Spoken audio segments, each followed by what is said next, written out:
And, you know, Jonathan Fine knows this because we had this conversation involving mentioning TV ramen from years ago. Um, okay, so I saw a nod. Um, the whole notion of accessibility to math was was his thrust. And when I listened to him speak about it, it occurred to me that I had no way of appreciating what he was talking about from a first person point of view, because he was talking about having it read to him in a way that he could understand the intricacies of the meaning of the math, notwithstanding that it was being put into audio form before it reached him.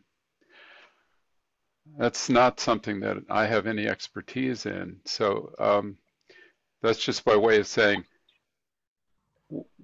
we need a higher standard for accessibility also for, well, let's call it higher math, not just like arithmetic.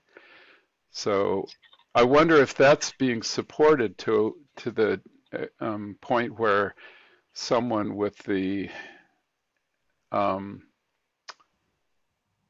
um, having a senior moment here, someone with the aspirations of, say, Knuth Yeah. would be So able to, yeah, okay. I think MathJax is proving our saviour a little bit.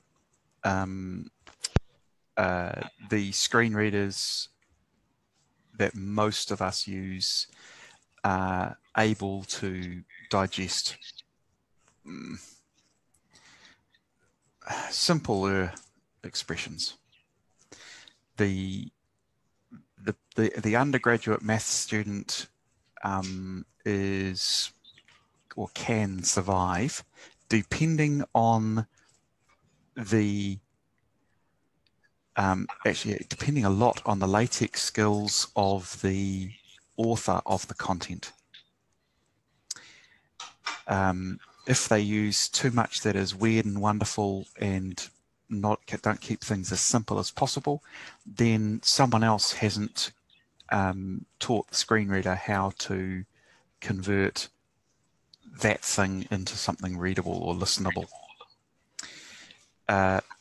Advanced postgraduate students are probably having to reprocess in their heads a lot of material. The tools that the screen reading software are putting on the table are not developed by people who understand the advanced level mathematics. So they've got no show of creating the right tool for advanced level mathematics. No one is prepared to pay anyone to do that work. So that becomes an...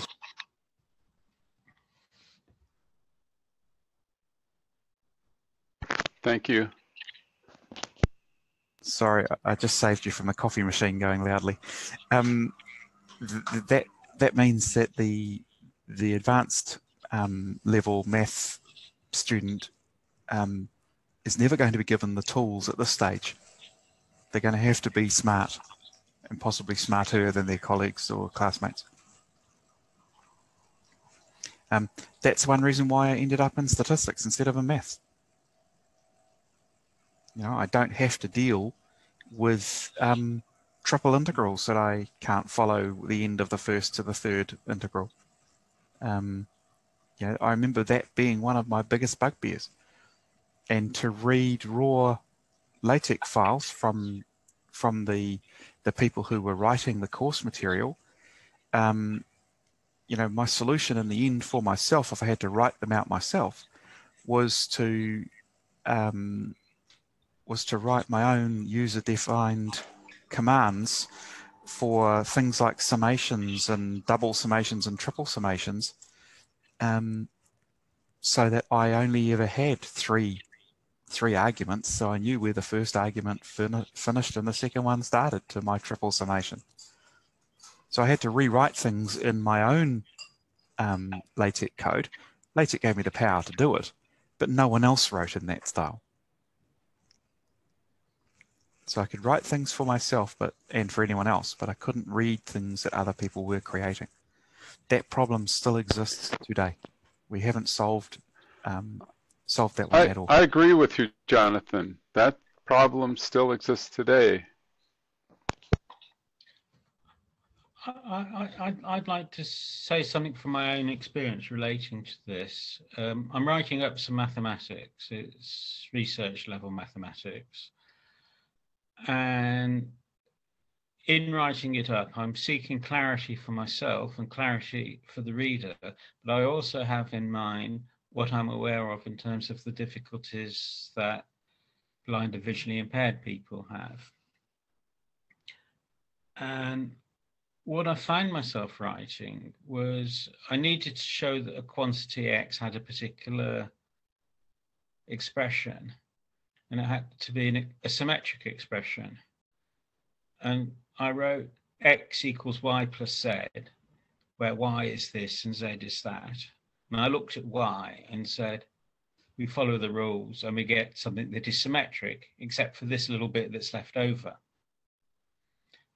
We do the rules for Z and we get something that's symmetric, and then there's a little bit that's left over.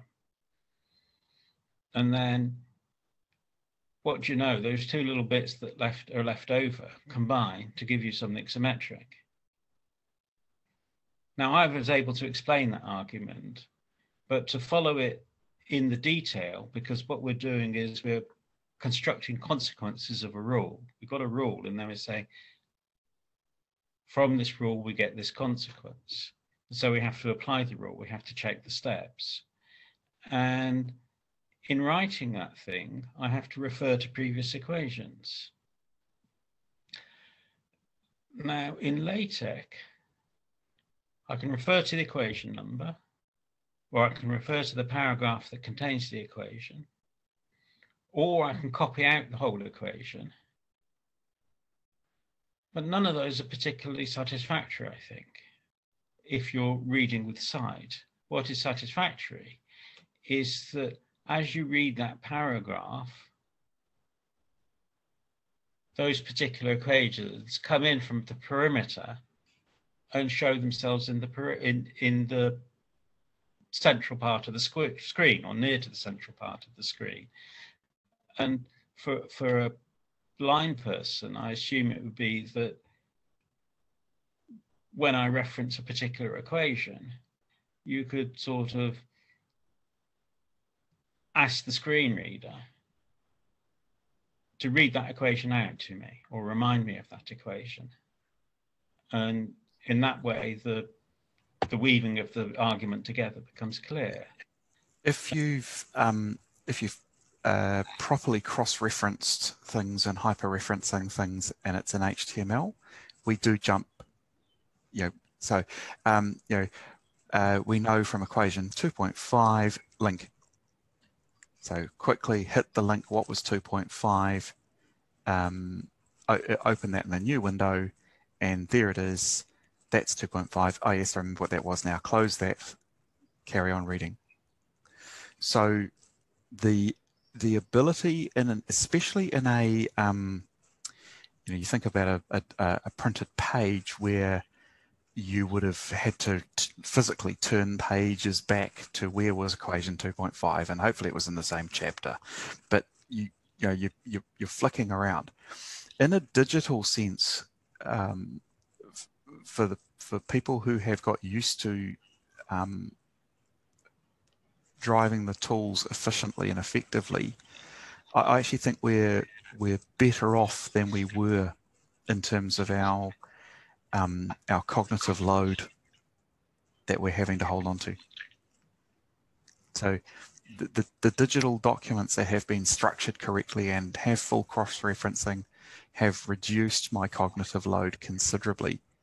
And I can do that in R Markdown, not in the basic R Markdown that we use for our undergrad students, I hasten to add, but we can do all that. Yeah. So if I can comment at this point, you've given me really useful information, which is that there's convergence between what I'm wanting to happen, and I'm writing for print or writing for PDF, and what you're doing in HTML. So when you see a reference to equation 27, you can press a button, get to that equation, remind yourself of it, and come back again. Yes, and probably faster than the sighted person using a piece of a dead tree. Yeah.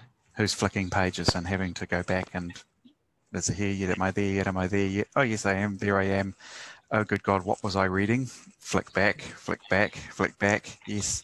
So I think the digital environment does speed things up considerably.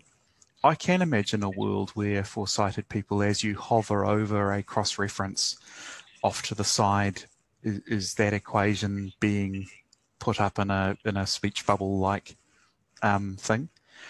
Whether that would be made accessible, yeah, years down the track.